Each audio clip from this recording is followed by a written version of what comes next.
excelentíssimo senhor presidente dessa comissão, deputado Arthur Maia, excelentíssima senhora relatora, senadora Elisiane Gama, excelentíssimo senhor vice-presidente, senador Magno Malta, em nome de quem cumprimento todos os parlamentares presentes nessa sessão, manifestando o meu respeito a vossas excelências. Nessa oportunidade, acho importante trazer a minha trajetória dentro das Forças Armadas. Sou tenente-coronel do Exército, tenho 27 anos de serviço e atuei em várias unidades operacionais. Fui observador militar nas Nações Unidas no Chipre e também fui instrutor da Academia Militar das Agulhas Negras. Em 2018, eu havia sido selecionado para participar de um curso de Estado-Maior no Exército Americano. Entretanto, fui redesignado pelo então comandante do Exército para assumir a função de chefe da Ajudança de Ordens da Presidência da República. Nesse ponto, é importante destacar que esta função é exclusivamente de natureza militar, conforme a regulamentação do Decreto 10.374 de 2020. Ademais, a minha nomeação jamais teve qualquer ingerência política. Minha vinculação administrativa era estabelecida pelo Gabinete de Segurança Institucional, inclusive por meio de onde provinha a minha remuneração. Para conhecimento de vossas excelências, o ajudante de ordens é a única função de assessoria próxima ao presidente que não é objeto da sua própria escolha, sendo de responsabilidade das Forças Armadas selecionar e designar os militares que a desempenharão. As atribuições da ajudança de ordens estavam descritas no artigo 8º desse referido decreto. Abro aspas. A ajudança de ordens compete prestar os serviços de assistência direta e imediata ao presidente, nos assuntos de natureza pessoal, em regime de atendimento permanente e ininterrupto, em Brasília ou em viagem. Receber as correspondências e os objetos entregues ao presidente da República em cerimônias e viagens, e encaminhá-los aos setores competentes. Realizar outras atividades determinadas pelo chefe de gabinete da Presidência da República. Fecho aspas. Na prática, a função dos ajudantes de ordens consistia basicamente em um serviço de secretariado executivo do ex-presidente, tendo como exemplo a realização das seguintes tarefas: execução da agenda, recepção e encaminhamento de pessoas para reuniões, atendimento de ligações e recebimento de correspondências, impressão de documentos, recebimento e entrega de presentes e auxiliar nas atividades particulares e privadas do ex-presidente, almoços, viagens, finanças pessoais, etc. No dia a dia das reuniões e agendas realizadas pelo ex-presidente, nós recepcionávamos os participantes e os direcionávamos ao local desejado, ficando ao lado de fora das salas de reunião, sempre à disposição, caso o mandatário necessitasse de algo. Da mesma forma, exatamente pela descrição inerente da função, não questionávamos o que era tratado nas respectivas agendas e reuniões. Recebíamos muitas ligações e pedidos de autoridades, ministros do Executivo, Legislativo e Judiciário, como, por exemplo, para encaixe na agenda do ex-presidente, participação e encaminhamento de temas para live, transmissão de recados, pedidos para participar de algum evento ou viagem e até mesmo de verificar a possibilidade de tirar uma simples foto com o ex-presidente. Na mesma linha, nos 4 anos em que servi como ajudante de ordens, não estava na minha esfera de atribuições analisar propostas, projetos ou demandas trazidas pelos ministros de Estado, autoridades e demais apoiadores. Ou seja, não participávamos da atividade relativa à gestão pública. Neste momento, com devido respeito a vossas excelências, passo a esclarecer os motivos da postura que adotarei ao longo dessa sessão.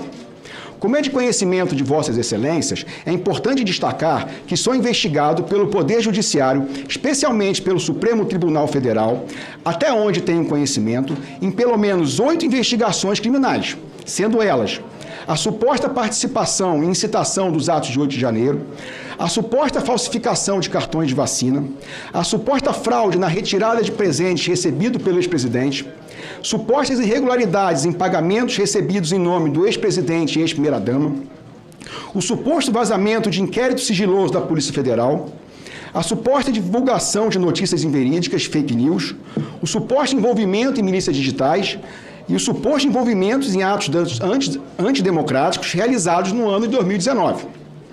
Esclareço essa questão para que vossas excelências compreendam que as investigações que recaem sobre minha pessoa vão além do escopo dos atos que envolvem os tristes episódios de 8 de janeiro.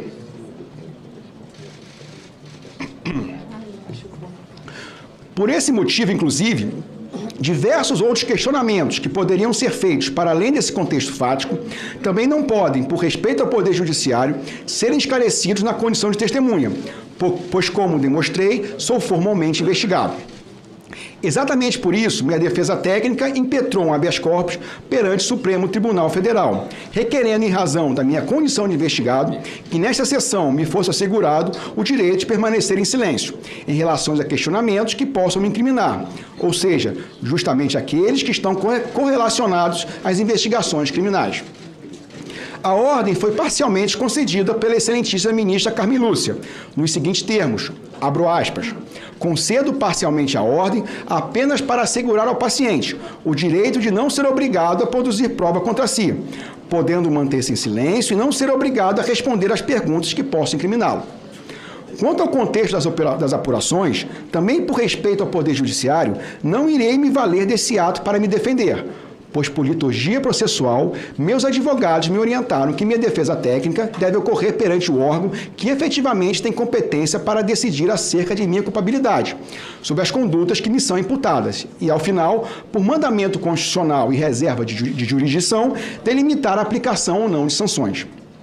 Por outro lado, e sendo algo que não representa a minha opinião pessoal, mas sim a convicção de um órgão de Estado sobre a prisão preventiva a qual estou submetido, tomei conhecimento que a Procuradoria-Geral da República se manifestou da seguinte maneira, diz a PGR, nas folhas 3827 e 3828 da petição 10.405, abro aspas, por fim, salienta-se que finalidades que já se entendiam vedadas passaram a contar com disposição expressa, por se considerar que a segregação cautelar não pode ser determinada como antecipação de cumprimento de pena, como decorrência imediata da investigação, deflagração de ação penal. Artigo 313, parágrafo 2º do Código de Processo Penal, de que resulta proibida a chamada prisão para averiguação. Fecho aspas. Ou seja, a PGR concluiu pela necessidade imediata da revogação da prisão que me é imposta há 70 dias, por medidas cautelares menos gravosas. Contudo, a revogação da minha prisão foi indeferida. Por todo exposto e sem qualquer intenção de desrespeitar Vossas Excelências e os trabalhos conduzidos por essa CPMI, considerando a minha inequívoca condição de investigado, por orientação da minha defesa e com base na ordem do habeas corpus 229 e 323, concedida em meu favor pelo Supremo Tribunal Federal, farei uso ao meu direito constitucional ao silêncio. Agradeço a atenção de todos. Muito obrigado. Eu informo que, como havíamos combinado, de 1 hora de tempo de inscrição, depois de iniciar a sessão, estão encerradas as inscrições. Tem 23 oradores, membros da comissão inscritos e 3 oradores não membros inscritos. Eu queria propor aqui, numa conversa que tive com a nossa relatora, para ver se isso faria consenso. Nós combinamos, coronel, é importante que o senhor tenha conhecimento disso, na fala dos senhores deputados, é uma inquirição. Então, o deputado pergunta e o depoente responde no tempo do deputado, que tem 10 minutos. E o deputado é dono do tempo, ele pode interromper na hora que ele se julgar satisfeito com a resposta de Vossa Senhoria. Mas eu queria aqui, estava discutindo com a relatora, propor que, em caso de o depoente ficar permanentemente calado, que a gente reduzisse esse tempo, em vez de 10 minutos, para 5 minutos. Haveria acordância de todos? Não. Para 7 minutos? Eu concordo, senhor presidente. 7 minutos. Eu acho que 7 minutos é razoável. Se não vai ter inquirição. Questão de ordem, deputado Éder Mauro. Concordo. Não haveria acordo para isso? Não. Segurança jurídica, deputada Jandira Fegali. A gente começa... Então, tudo bem. Então, mantemos os 10 minutos conforme foi combinado. Com a palavra, inicialmente, a nobre relatora, senadora Elisiane Gama. Senhor presidente, senhores colegas, senadoras, senadores, deputadas, deputados, vice-presidente, senhor Mauro senhor Mauro Cid.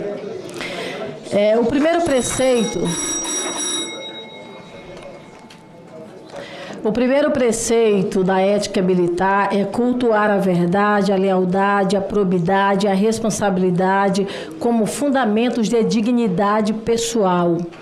E, portanto, todos nós nesta comissão esperamos sinceramente, muito embora Vossa Excelência Vossa Senhoria tenha feito já a exposição em cima dessa medida cautelar assegurada ao senhor do silêncio, mas que nos outros pontos, na verdade, que não o incriminem, esperamos, na verdade, que o senhor possa agir nesta comissão dentro do que alguns, na verdade, gostam de falar das 4 linhas desse preceito da ética militar, que é exatamente cultuar a verdade.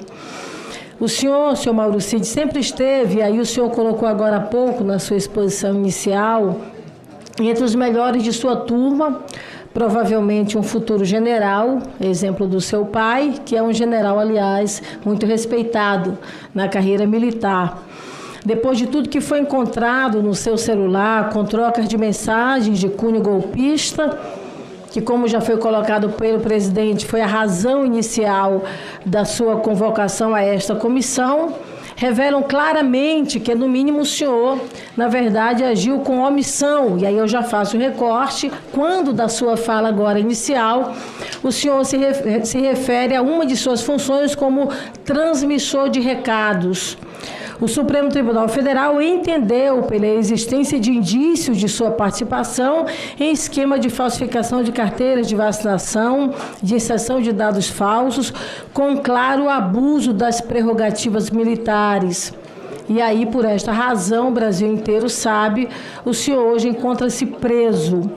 A investigação da Polícia Federal, levada a efeito na petição 10.405 do STF, apontou o seguinte: na data de 19 de dezembro de 2022, a Polícia Federal encaminhou o relatório de análise parcial número 049 do ano passado, de 2022, em que evidenciou a possível prática de atos ilícitos realizados pelo então chefe da Ajudância de Ordem do Presidente da República, Mauro Cid, pelo também ex-integrante da Ajudância de Ordem, Sargento Luiz Marcos dos Reis, pelo médico Farley Vinícius Alcântara, pelo militar Eduardo Crespo Alves e pelo advogado e ex-militar Ailton Gonçalves Moraes Barros, todos no objetivo de inserir dados falsos de doses de vacina contra a Covid-19 em nome de Gabriela Santiago Cid, esposa de Mauro Cid, no sistema do Ministério da Saúde, o Conect SUS, além da confecção de cartões de vacinação físicos contendo dados falsos sobre doses de vacina, também em nome de Gabriela Santiago Cid. E eu inicio, então, da seguinte forma, tenente coronel, a sua família saiu do Brasil no dia 21 de dezembro de 2022, 4 dias antes da tentativa da explosão de uma bomba no aeroporto de Brasília. Essa data do dia 21 também foi um dia estratégico, porque nós verificamos na agenda do então presidente Bolsonaro uma agenda muito intensa, com a presença, inclusive, do ministro da Defesa, do então ministro da Defesa, do subchefe de assuntos estratégicos e vários outros.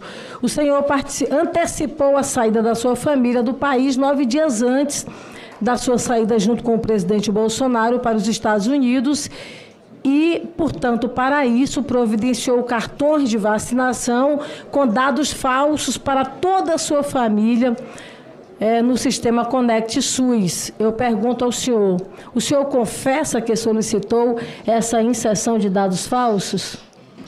Em respeito ao posicionamento de Vossa Excelência, mas reitero as minhas manifestações iniciais, entendendo que em razão do escopo de tudo que eu estou sendo investigado, eu vou seguir a orientação da minha defesa técnica e, baseado no meu habeas corpus, permanecerei em silêncio.